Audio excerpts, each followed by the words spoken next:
Today on Alex and Autos, we're out here taking a look at the 2015 Audi S5.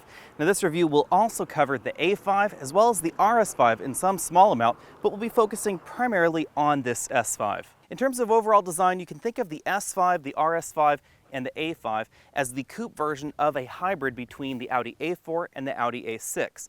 In that respect, this is very much like the Lexus RC and RCF. Audi's design language is typically restrained and elegant, and that's true for the S5 as well, even though this is the 333 horsepower version. The RS5 gets a slightly different front end, but it's not boy racer like you'd expect out of something perhaps like the Cadillac ATS-V or even perhaps the Mercedes-Benz C-Class Coupe. I think the C-Class Coupe does have a more aggressive front end, but I think this is the most attractive in the segment. Part of why I think the A5 is the most attractive entry in this segment is this side profile. It is a very attractive style to my eye, but it's also very simple, very much like the front and the rear of the A5. If you're wondering why the A5's side profile looks a little bit different than the other entries in this segment, the reason is all under the hood, and we'll explain that when we dive under there and talk about engines. The rear of the A5, S5, and RS5 should be very familiar to you if you've owned or seen any recent Audi products. That's because Audi tends to like the one sausage in different lengths school of design. I think it's very attractive back here. We have these red tail lamp modules. Unfortunately, we don't get amber turn signals in the United States. And for the S5, we get quad exhaust tips. Overall, the rear is again styled very elegantly, but very simply. You've probably heard some reviewers talk about the Audi front-wheel drive proportions, so we need to talk about the way the drivetrain is designed in Audi Quattro products. And I'm specifically talking about A4, A5, A6, A7, A8 Audi products because the A3 is a little bit different. While it's true that many Audi models start out as front-wheel drive vehicles, the platform was actually designed for Audi's permanent all-wheel drive system called Quattro. Audi's Quattro system really operates very similarly to the Mercedes-Benz 4MATIC or BMW xDrive system with one key difference. That key difference is that Audi puts the transfer case and the front differential inside the same case as the transmission. So even though this uses essentially the same ZF 8-speed automatic transmission that we find in the BMW 4 Series, this one has that all-wheel drive system componentry built into the case, and the BMW system, it's outside the case. The Audi Quattro system is the reason for this shape. Because the all-wheel drive system is all integrated in that transmission case, that means the transmission can't end behind the front axle. So the transmission actually ends slightly in front of the front axle, and the engine is entirely in front of the front axle. In a BMW 4 Series, for instance, the engine is almost entirely behind the front axle. The 6-cylinder models, a little bit of the engine is in front, but most of it is behind, even in the all-wheel drive models. Now the reason I'm talking about this is all down to weight balance. Because the engine is entirely in front of the front axle, it means that this vehicle has a weight balance that's closer to 60-40 than 50-50.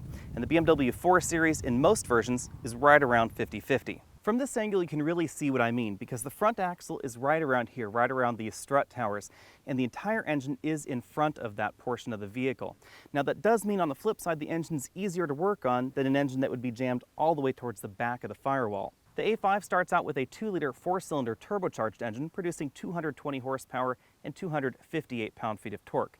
That engine is mated to either a 6-speed manual transmission or a ZF 8-speed automatic. The S5 gets this 3-liter supercharged V6 engine producing 333 horsepower and 325 pound-feet of torque. It's mated by default to a 6-speed manual transmission or a 7-speed dual-clutch automatic. The RS5 gets Audi's 4.2-liter V8 engine producing 450 horsepower and 317 pound-feet of torque, and it's mated only to the 7-speed DSG. I'll let you refer to the fuel economy chart on the side of your screen, but one of the big takeaways here is that you can get the manual transmission in the 2-liter and 3-liter versions of the A5 and S5. That's getting a little bit unusual in this segment. In fact, these are the default transmissions. You actually have to pay extra for the automatic transmission. It's a little bit different over there with the BMW, where it's a no-cost option to actually get the manual transmission. The automatic is technically standard. The Lexus RC and RCF are automatic transmission only. I'm going to give front seat comfort 10 out of 10 points. We are in the S5, which does give us this 4-way adjustable lumbar support. We also have this extending thigh cushion and a wide range of adjustability. Although we do not have an adjustable headrest, it is fixed into place. We also have a tilt telescopic steering column with a large range of motion, and like many Audi products, the front seat goes very far back in its tracks, meaning that it's a lot easier for taller drivers especially to find an ideal driving position.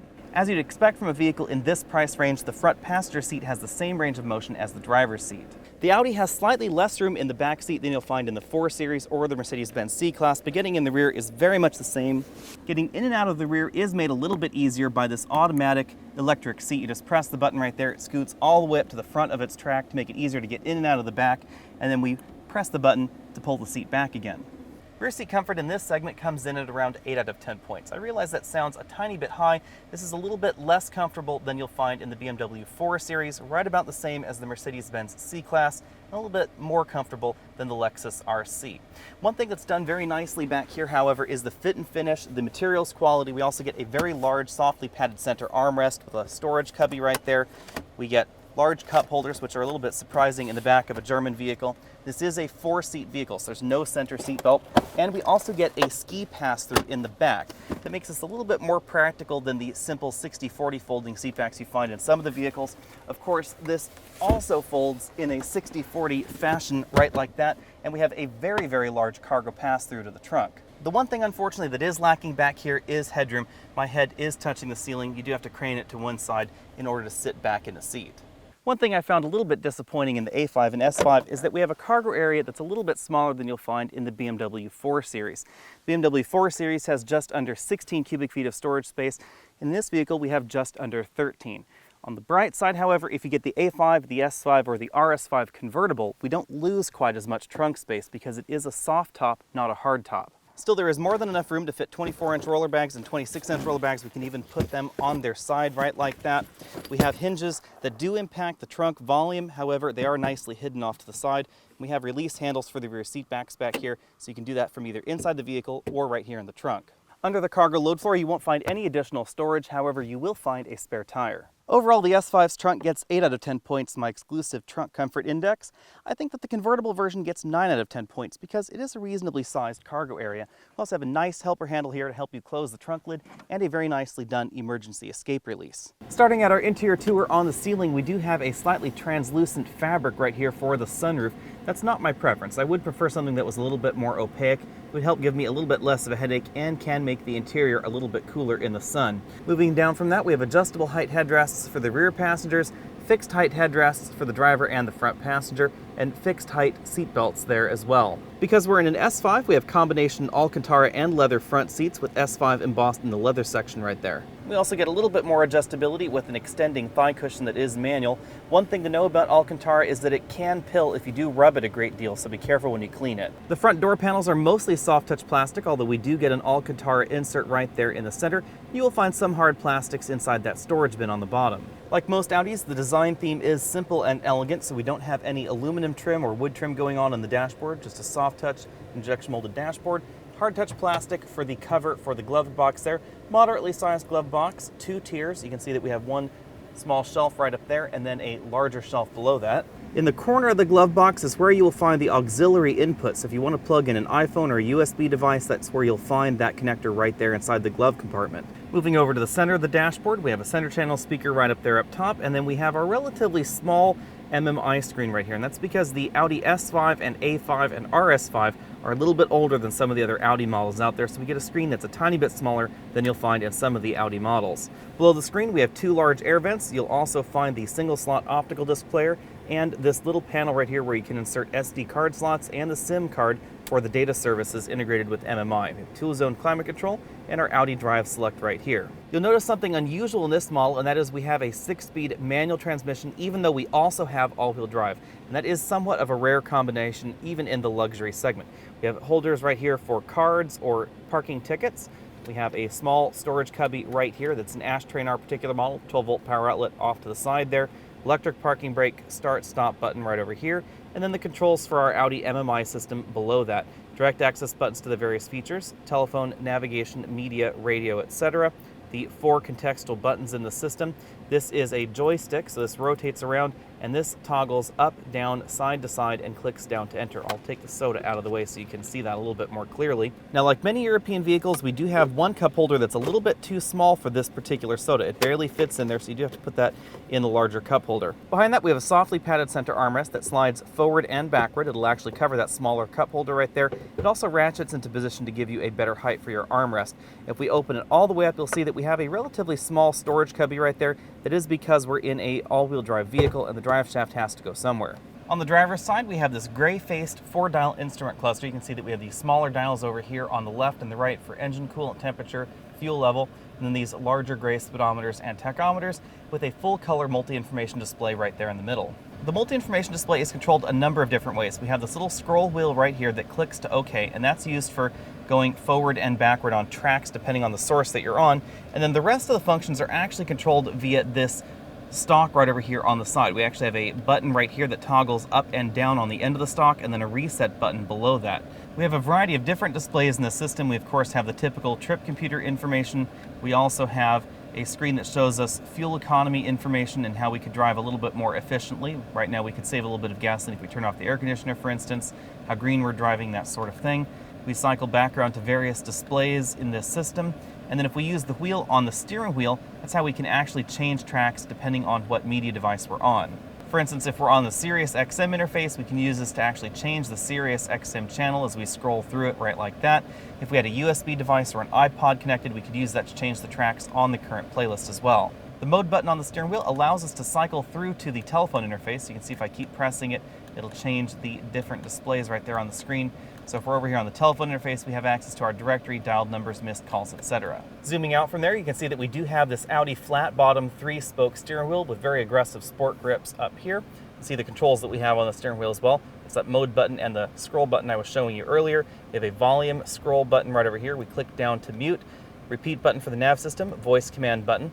And then a lot of the other features are done on the stock. So again, this stalk right over here, which also controls the windshield wipers, controls that trip computer, so we have a toggle at the end and then the reset button underneath. And then on the right side of the steering wheel, we have the stalk for our cruise control, and then above that we have the stalk for our turn signals. Acceleration in the S5 is excellent. I ran 0 to 60 in this particular vehicle in 5.1 seconds. Now this is the manual transmission model, and I wasn't trying to roast the clutch. I'm sure you could get faster if you were willing to do that.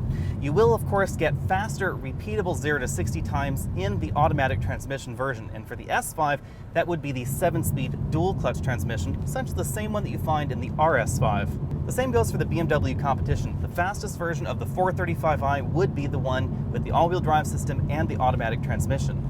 In terms of comparisons, this will go 0 to 60 faster than the RC F Sport or the Mercedes-Benz C350, but it's a hair slower than the BMW 435i in most versions. When it comes to braking, this vehicle performs very well, but it is going to be a little bit behind most of the competition, largely because of the curb weight. This does weigh a few hundred pounds more than the BMW 4 Series and about 150 pounds more than a comparably equipped Mercedes C350. Steering is an interesting thing to talk about because this has a very different dynamic than the BMW 4 Series or even the Mercedes-Benz C350 because all versions are all-wheel drive and about 60% of the weight is up front. A lot of reviewers seem really focused on the weight balance, but in truth you're not going to notice it unless you're really pushing your S5 hard. The only time the average buyer will notice the front-heavy nature of the S5 will be when rotating the tires because the front tires will wear a little bit faster than you'll find in the 4 Series. If the wheels and tires were equal, then any of the rear-wheel drive vehicles in this segment are going to outhandle the S5 simply because of the weight balance in this vehicle. We have more weight overall and we have more weight up front than you find in any of the competition. However, things aren't equal, and Audi really stuffs some wide, grippy tires on all 4 corners of the S5 to compensate. Once again, I must temper that with a little bit of reality, because unless you're really pushing your vehicle to 9/10 or 10/10, you're probably not going to notice that yet again. Front-heavy vehicles like this will tend to understeer rather than oversteer, and that's more predictable for the average person. The fact that all of these models are all-wheel drive also aids in the grip and the handling ability of this vehicle. Audi's system does try and send the majority of the power to the rear under most circumstances, but it's always sending power to all 4 corners, giving it a very sure-footed feel. Despite the fact that this S5 is an incredible amount of fun and we have been driving it pretty hard this week, I've been averaging a fairly impressive 23.5 miles per gallon. And this is, again, a permanent all-wheel drive vehicle, and we do have a 6-speed manual.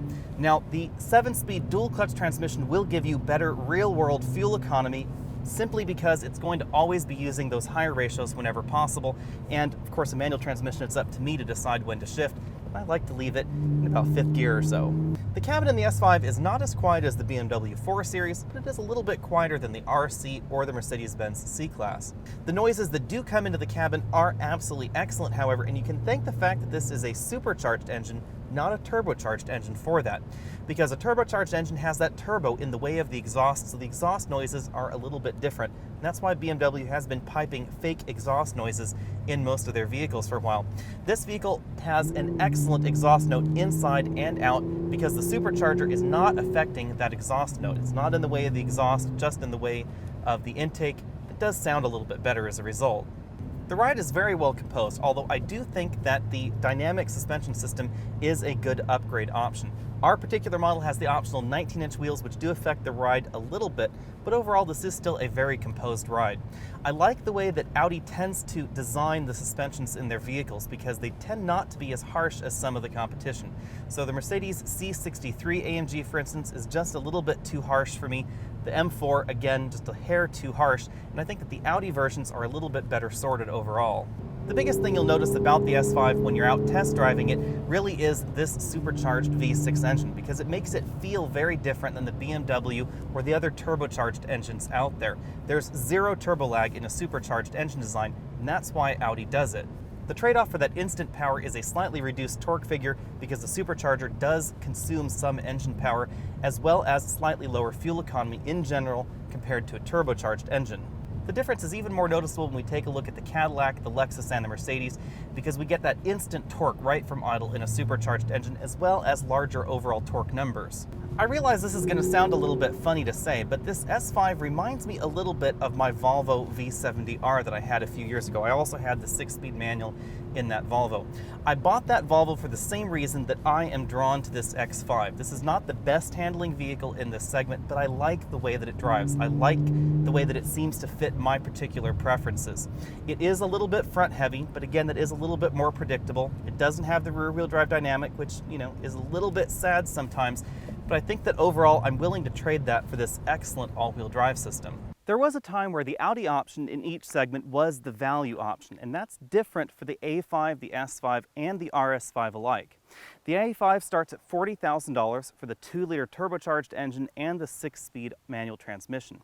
If you want this S5 that we've been testing here, that starts at $52,500, again with the 6-speed manual. Compared to the Mercedes C250 and C350, the A5 and S5 do represent a little bit of a value.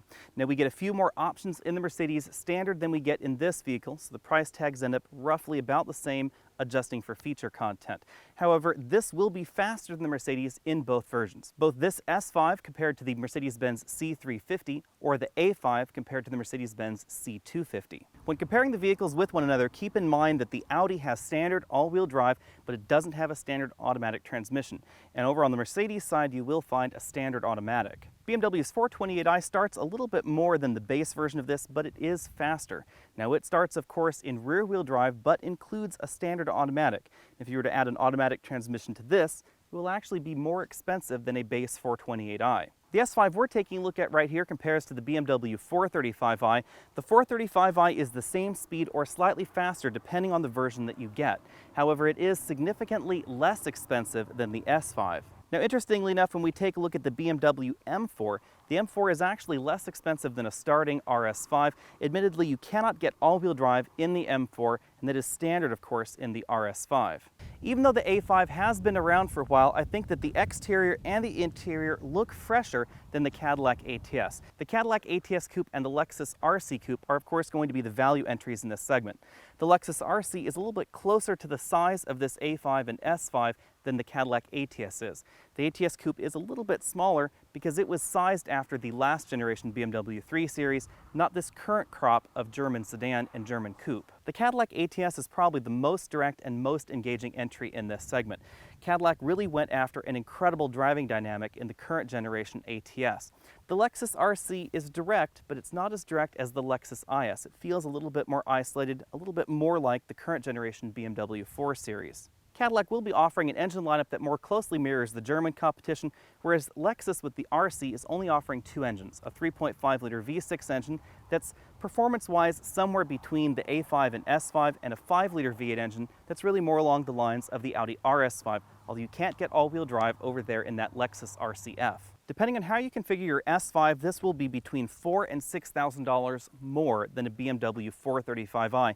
And we get features in that 435 that you cannot get in the S5 at any price, like a heads-up display, the finger writing recognition on the navigation software, etc. I have a strong personal preference towards all-wheel drive vehicles, but the Audi doesn't give you a choice in that manner, so we only have all-wheel drive in the S5.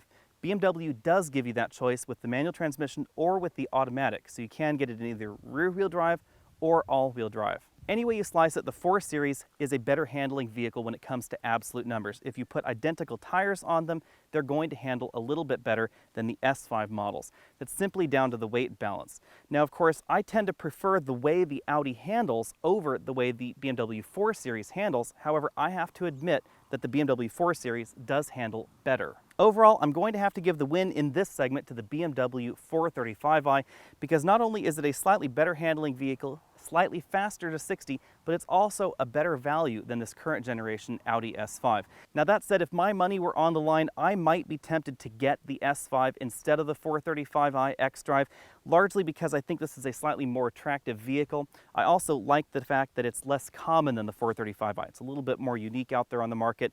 Mostly it's the looks for me. I think this is more attractive inside and out. I prefer the interior a little bit better, although I do wish this had some of the features you can get in that 4 Series. The value entry in this segment really would be the Cadillac ATS, and I think that dead last in this segment I would put the Mercedes-Benz C-Class Coupe.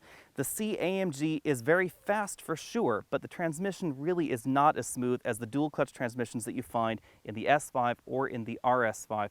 Definitely not as smooth as the 8-speed automatic that you find in the A5 or in the BMW 435i. The lower end models of the C-Class are much slower than the corresponding Audi model, about a full second or so. So the C350 is going to be a full second slower than this S5, and the C250 is about a full second slower than the A5.